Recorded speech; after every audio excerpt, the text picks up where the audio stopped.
오늘도 우리는 사무엘 상서를 따라서 다윗의 도피로를 같이 갑니다.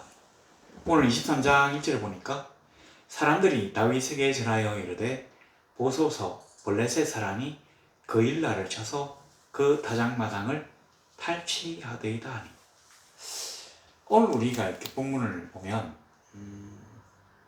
어떤 사람들이 그 일날에 블레셋 군대가 쳐들어와가지고 타작마당을 갖다가 지금 약탈 중이다, 이런 얘기를, 소문을 갖다 떠도는 소문을 다윗에게 우연히 전한 것처럼 보여집니다. 그런데 실제로는 이 원문 성경에서는 그런 식으로 말씀하지 않고 사람들이 다윗에게 블레셋 군대가 그 일라에 타작마당을 약탈하고 있다는 것을 보고했다고 적혀 있습니다. 전했다는 말하고 보고했다는 말하고는 달라요. 이 보고했다고 하는 말에 어떤 의미가 있느냐면, 마치 그 다윗이 왕이 되어가지고 나라를 다스리는데 그 나라에서 일어나는 그 어떤 중요한 문제들, 외국 군대가 쳐들어왔다든지, 또는 큰 천재지변이 발생했다든지, 백성들 사이에 소요와 내란이 일어났다든지 한 이런 중요한 사정을 왕에게 보고하듯이 국정을 보고하는 과정에 이 이야기가 나왔다고 하는 얘기입니다. 우리가 지금 사무엘 상서를 따라서 다윗의 도피로를 함께하고 있는데, 여기서 우리에게 주어지는 어떤 큰 교훈이 있습니다. 사실은 이 성경 말씀 자체가 우리에게 뭔가 교훈을 주려고 되어 있는 그런 말씀은 아니에요. 그냥 하나님은 담담하게 자기의 기록을 갖다가 남기셨고, 그걸 본 우리가 보는 시각에 따라서 성령이 우리로 하여금 보게 하는 것들을 보고 깨닫게 하는 것입니다. 그러니까 모든 사람들이 똑같은 것을 보고 느낄 수는 없다는 얘기죠. 자, 일단 우리 오늘 이 본문에서 우리에게 뭔가 주는 게 있는 것 같은데 한번 기대해 보아도 좋을 것 같습니다. 자, 이 얘기를 듣고 23절 2절에 보니까, 이에 다윗이 여호와께 묻자와 이르되 내가 가서 이 블레셋 사람들을 치리이까? 여호와께서 다윗에게 이르시되 가서 블레셋 사람들을 치고 그 일날을 구원하라 하시니. 자, 여기에서 이제 우리가 알아야 할 게 뭐냐면, 다윗은 지금 사울의 어떤 이 지명수배를 피해가지고 도망을 다니는 중이지만 이미 용사만 600명 정도를 가진 굉장히 큰 군사 집단의 우두머리입니다. 다른 말로 하면 왕이라는 얘기죠. 그를 다른 백성들은 한 2-3천 명 정도에 달했을 것 같습니다. 실제로 우리가 이 히브리족의 족장 아브라함에 대해서 쭉 살펴본다면, 아브라함이 그 북방 그돌라오멜이라든지 이런 어떤 가나안 북쪽에 있는 왕국들에서 연합군이 가나안을 갖다가 휩쓸게해서 내려왔을 때, 이 가나안의 남북 전쟁 당시에 조카 롯을 구하기 위해서 집에서 기르던 자 314명을 데리고 그 전쟁에 참여해서 큰 공을 세웁니다. 성경에서는 아브라함의 공을 과장되이 마구 말하고 있습니다. 314명이에요. 근데 여기 보니까 다윗의 군대가 600명이에요. 이들은 모두 용사들입니다. 나중에 다윗이 사무엘상, 사무엘하 이런 보면 다윗의 왕정 시대에 가장 큰 공을 세운 용맹한 그 명장들이 여기 다 들어있어요. 600명 가운데. 그러니까 이 다윗의 군대는 굉장히 정예병이면서도 강한 군대입니다.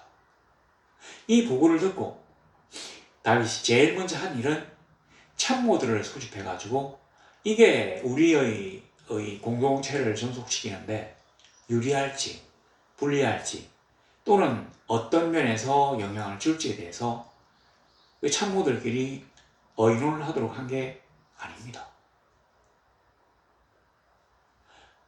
의논했다면 인본주의겠죠. 인간의 시각과 인간의 어떤 생각으로 대책을 마련하는 것이에요.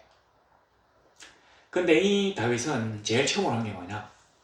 이에 다윗이 여호와께 묻자와 이르되, 제가 그일라를 쳐서 블레셋 사람들의 손에서 구원해낼 수 있겠는지를 먼저 물어보았다는 얘기입니다. 그러니까 이걸 우리는 신본주의라고 해요. 신본주의의 가장 대표적인 이 작업들을 본다면 어떤 일이 일어나든지 가장 먼저 해야 되는 일은 여호와 하나님께 물어보는 일입니다. 주여, 아버지여, 하나님이여, 제가 과연 이렇게 해야 되겠습니까? 아니면 주여, 어찌할 바를 모르오니 아버지께서 나아갈 바를 가르쳐 주세요라고 하나님 아버지께 먼저 물어보는 것. 그리고 그가 명하신 대로 하는 것. 이게 바로 신본주의의 가장 중요한 기본입니다. 기초. 여기에서부터 나아가는 것이에요.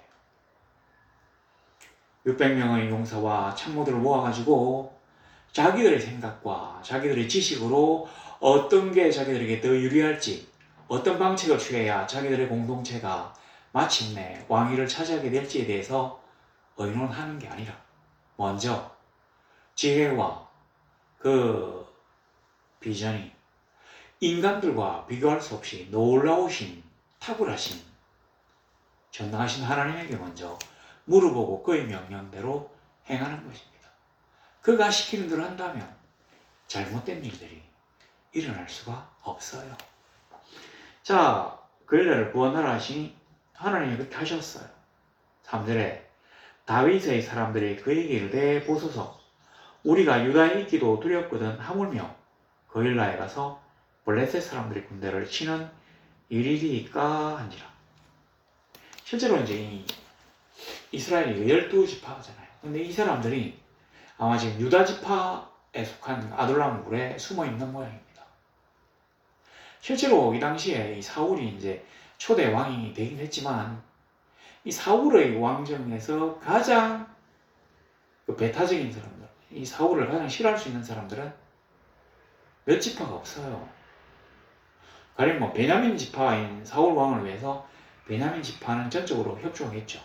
근데 유다 지파는 뭔가 좀 다윗을 갖다가 그 학대하는 사울에 대해서 반발하는 사람들이 많을 수 있습니다. 그래서 유다 지파에 이 사람들이 이 둥지를 턴 이유는 뭔가 백성들의 어떤 협조를 암암리에 기대했을 수가 있습니다. 그랬기 때문에 있을 수가 있었어요.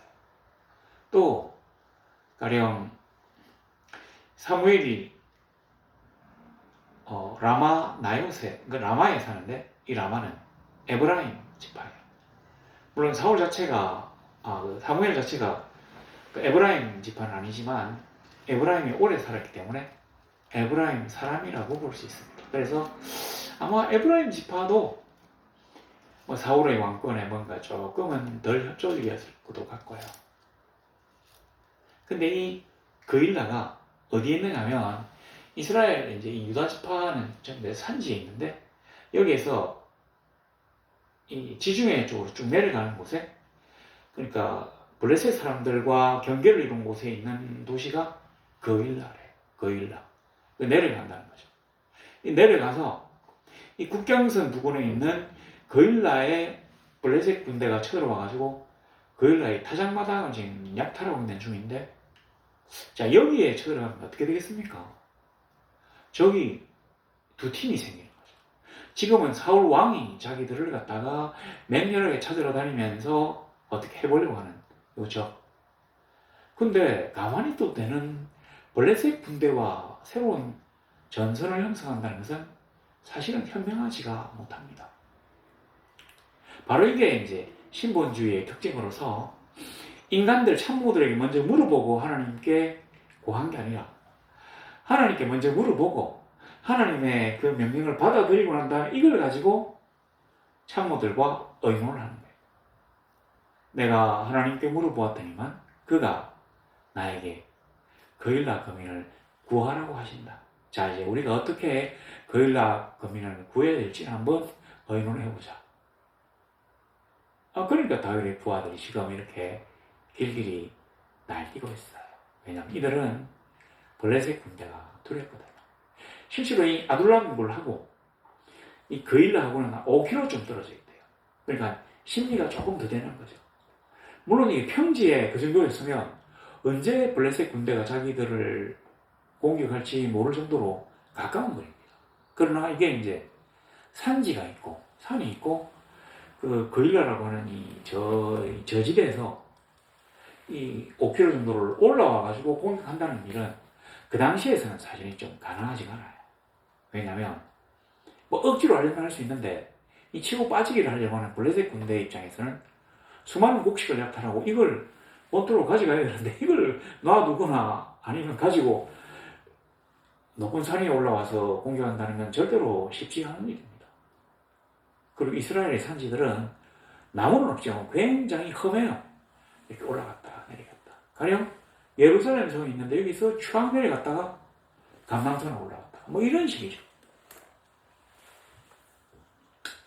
자, 그러니까 이제 신하들은 전부 다 반대합니다. 그러니까 경들의 그 반대에도 의견에도 일리가 있다. 다시 한번 더 생각해보자.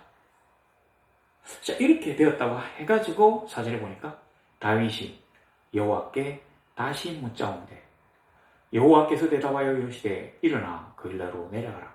내가 블레셋 사람들을 내 손에 넘기리라 하신지라. 그러니까 제일 먼저 이 다윗의 신하들이 그 거일라에 쳐들어가는 걸 반대한 이유는 뭐냐면 블레셋 군대와 싸워서 확실하게 이긴다는 보장이 없었기 때문입니다.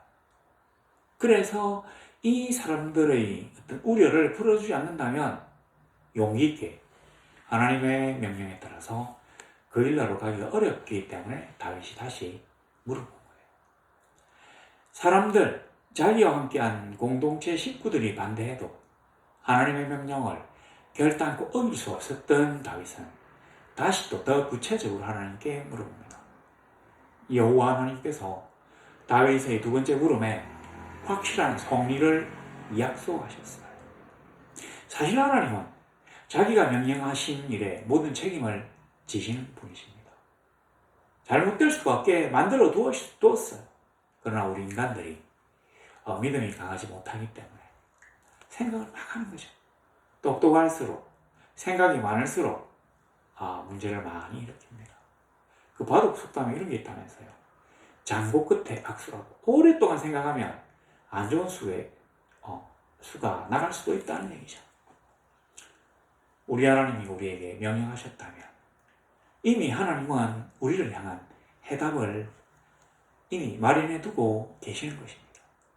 우리가 진짜로 어려울 때, 우리가 진실로 힘이 들 때, 우리가 도저히 어떻게 될지 알 수 없을 때 인간의 모든 선입견과 지식을 다 내려놓고 하나님께 순수하게 그 지혜를 구해보세요. 그가 주시는 놀라운 일들은 우리로 하여금 기적을 일으키게 하는 원동력이 되는 것입니다. 하나님의 이것은 기적이 아니에요. 그러나 우리 인간에게 하나님의 역사하시는 방식이 기적인 것처럼 보일 정도로 우리가 생각지도 못했던 놀라운 일들을 우리를 위하여 예비해두고 계신 것입니다. 600명의 다윗의 용사들이 가기만 하면 거일라에 쳐들어온 블레셋 군대를 치고 거일라 거민들을 구원할 수 있다고 하는 하나님의 확고한 약속이 내려왔어요. 자, 그런데 5절에 보세요. 다윗과 그의 사람들이 거일라로 가서 블레셋 사람들과 싸워 그들을 크게 쳐서 죽이고 그들의 가축을 끌어오니라. 다윗이 이와 같이 거일라 주민을 구원하니라. 사실은 이제 1절부터 5절까지가 이 내용을 전부 다입니다. 내려가서 블레셋 사람들과 싸우고 그들의 가축을 끌어왔어요. 근데 원문에는 거꾸로 딱 돼요. 두 개의 순서가 달라요. 원문에서는 다윗과 그의 사람들이 거일라로 가서 블레셋 사람들의 가축을 끌고 오고 그리고 블레셋 사람들과 싸워서 그들을 크게 쳐 죽였다. 이렇게 되었습니다. 실제로 이제 이게 아마 다윗에게 내리신 하나님의 전략이었던 모양입니다. 블레셋 군대의 공급을 끊어라.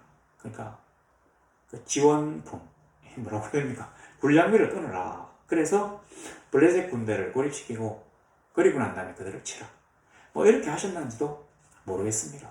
아니면 다윗이 자기 나름대로 뭔가를 생각해서 공격의 순서를 바꿨는지도 모르겠습니다. 근데 여기서 결과는 뭡니까? 블레셋 사람들이 가지고 있던 가축들을 빼앗아서 가지고 왔다는 거죠. 지금 다윗은 아둘람 굴이나 헤레스 풀 같은 이런 곳에서 요새가 아니에요. 그냥 자연적인 어떤 그 은둔지에서 숨어 있으면서 멀리 가서 주변을 약탈해가지고 양식을 갖다가 지금 뿌려나가는 중입니다. 동족, 유대 지파인 동포들을 갖다 공격해서 빼앗을 수 없기 때문에 조금 더 멀리 나가가지고 뭐 에돔이니 뭐 모압이니 암몬이니 하는 이런 사람들 또는 블레셋이 이런 사람들을 공격해서 빼앗는 일들을 하고 있어요. 항상 신령사정이 딸랑딸랑합니다. 딸막딸막하죠. 근데 하나님이 그에게 뭔가 시키셨는데 그대로 따르니까 자기들의 양식들이 충족되었다는 얘기예요. 그냥 뭐 쌀자루를 막 들고 왔다는 얘기가 아닙니다. 이거 먹고 그걸로 끝이잖아요. 가축들을 끌고 왔다. 가축들. 원래 이스라엘 사람들이 유목민으로부터 시작하잖아요. 그러니까 이 살아있는 가축들을 풀어가지고 양을 치고 뭐 꼴을 먹이고 뭐 염소를 먹이고 이렇게 해가지고 젖과 털과 고기를 얻는 것이죠. 이 살아있는 아주 영구적인 어떤 식량 자체를 하나님이 확복해 하셨다는 얘기입니다. 우리가 하나님의 약속을 믿는다면 하나님은 우리에게 말씀하시지 아니하셨지만 우리에게 당연히 필요한 것들은 먼저 채워주셔요. 먼저 하나님의 나라와 그 일을 구하니까 하나님이 우리에게 기본적으로 필요한 것들을 말하지 않아도 다 공급해 주시는 것과 딱 일치합니다.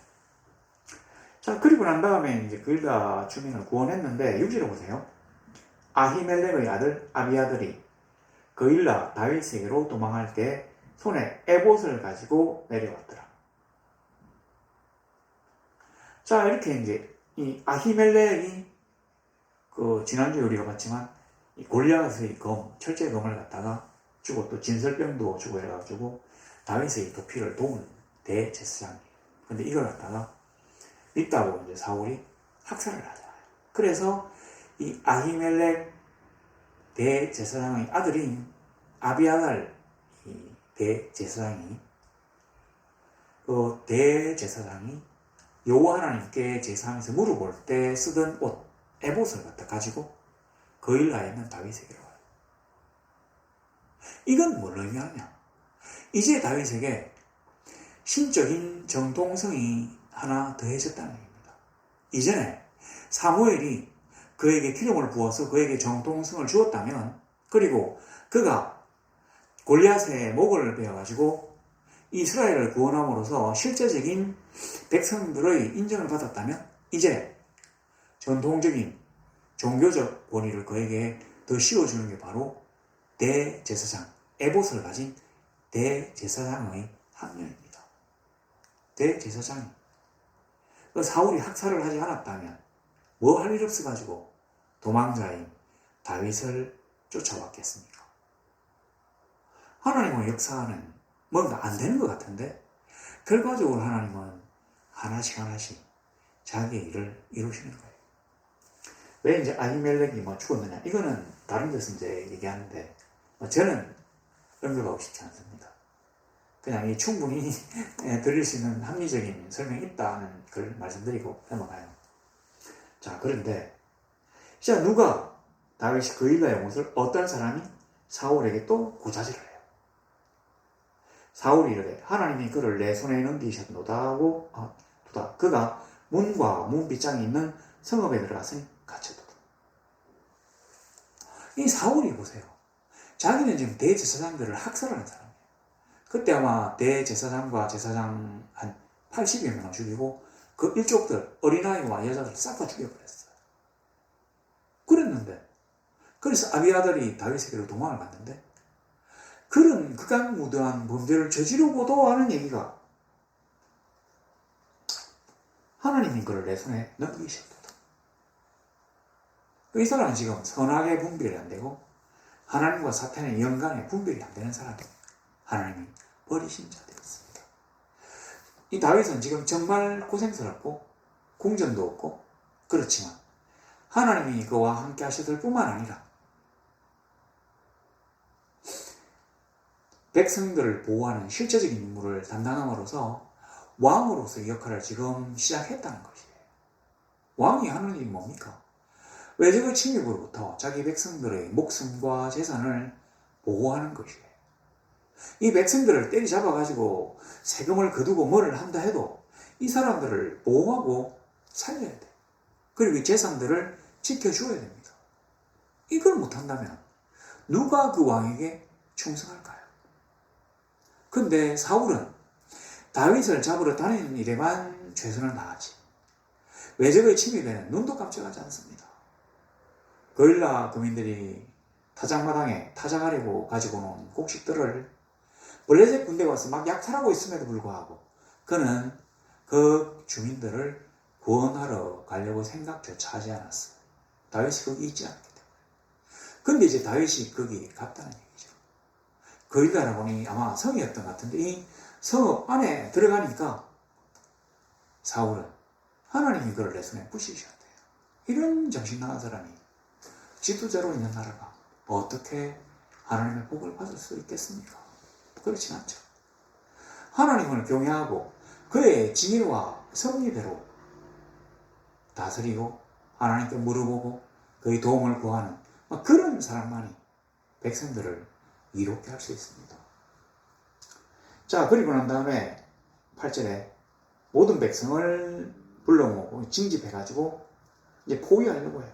이 다윗과 그의 사람들을 애워살이려 하더니 다윗은 사울이 자기를 해하려 하는 음모를 알고 이제 에봇을 가지고 물어보려고. 근데 포위하려고 했다는 말이 뭐냐면 포위를 해가지고 그 안에 있는 모든 사람들을 다 죽이겠다고 하는 얘기예요. 왜 이런 생각을 백성들이 하게 됐느냐면 노 땅에 있는 제사장 집안들을 싹 일족들을 학살하잖아요. 그 다음부터 백성들은 사울에게 어떤 기도도 하지 않습니다.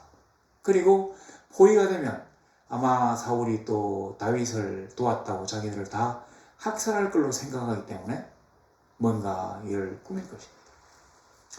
자, 이제 이러한 그 위급한 순간에 다윗의 장점이 뭐예요?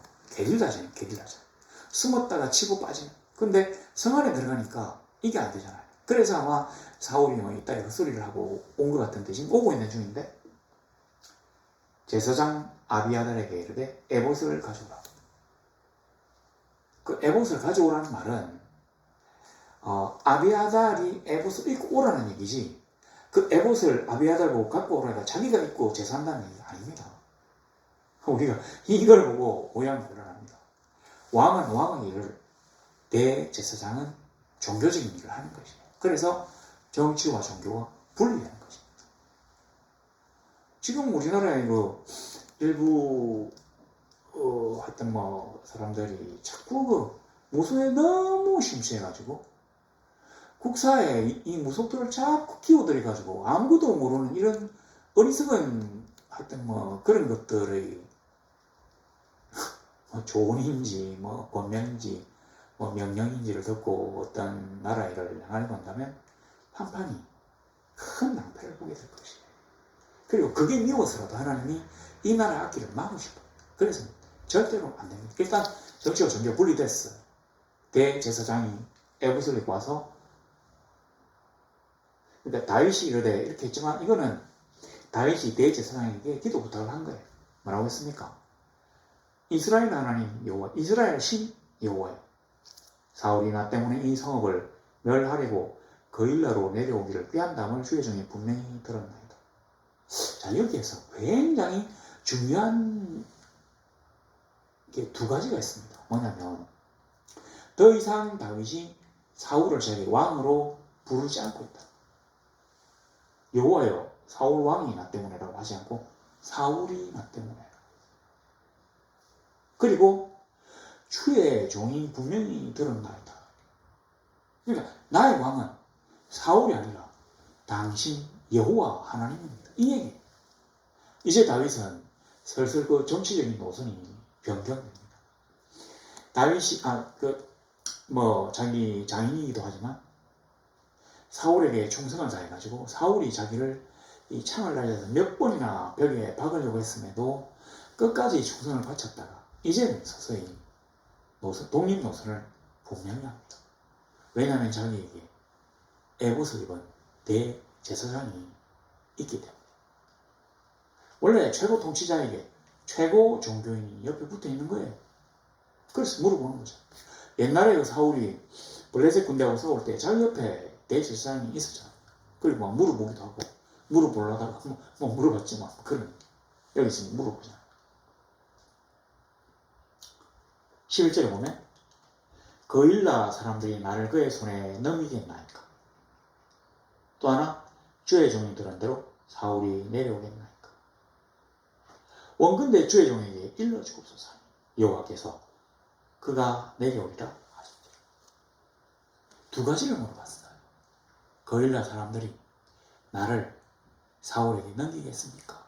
그리고 사울이 진짜로 이 거일라에 내려오겠습니까? 두 가지를 물어봤으면 두 가지의 답을 해야 되는데 하나님은 앞에 물어본 이 질문, 거일라 주민들이 자기를 갖다 사울에게 넘기겠는지에 대해서는 답변하지 않으셨습니다. 단지 사울이 거일라로 내려오겠다는 말씀만을 하셨어요. 왜 그랬을까요? 자기의 종 다윗이 받을 충격과 실망을 하나님이 불쌍히 여기셨기 때문에. 그래, 거일라 주민들이 너를 넘길 테니까 빨리 도망가라. 이렇게 얘기한다면 얼마나 다윗이 크게 속이 상할까요? 자기는 자기의 최선을 다해서 싸우기 싫어하는 이 부하들을 막 다독여가지고 블레셋 군대를 치고 거일라 사람들을 해방시켰어요. 그러니까 약탈을 멈추게 하고 다독이고 블레셋 군대를 갖다가 쫓아보냈기 때문에 거일라 사람들이 구원받은 거예요. 그런데도 불구하고 이 거일라 사람들이 자기를 사울에게 넘겨줄지를 물었다고 합니다. 왜 물었겠습니까? 이 다윗이 봐도 거일라 주민들이 뭔가 지금 하고 있는 게 자기를 저의 손에 넘기려고 하는 아주 얍삽한 징조가 보였기 때문에, 그런 아주 야비한 행동을 하려고 하는 게 보였기 때문에 확실히 알기 위해서 하나님께 물어본 것이에요. 하나님은 도망자 다윗에게 하나님의 전적인 신뢰와 복을 주셨지만 또 하나 인간에 대해서 결코 전적으로 믿지 말라고 하는 인간 이해를 또 주셨어요. 다윗이 이후로 백성들을 다스릴 때 너 백성들을 전적으로 믿고 설치다가는 크게 뒤통수를 맞을 수 있어. 그래서 인간을 믿기보다는 하나님 나 여호와를 믿으라고 하신 그런 것입니다. 내려오겠다고 하니까 12절에 또 물어봐요. 거일라 사람들이 나와 내 사람들을 사울의 손에 넘기겠나이까 하니 여호와께서 이르시되 그들이 너를 넘기리라 하시니라.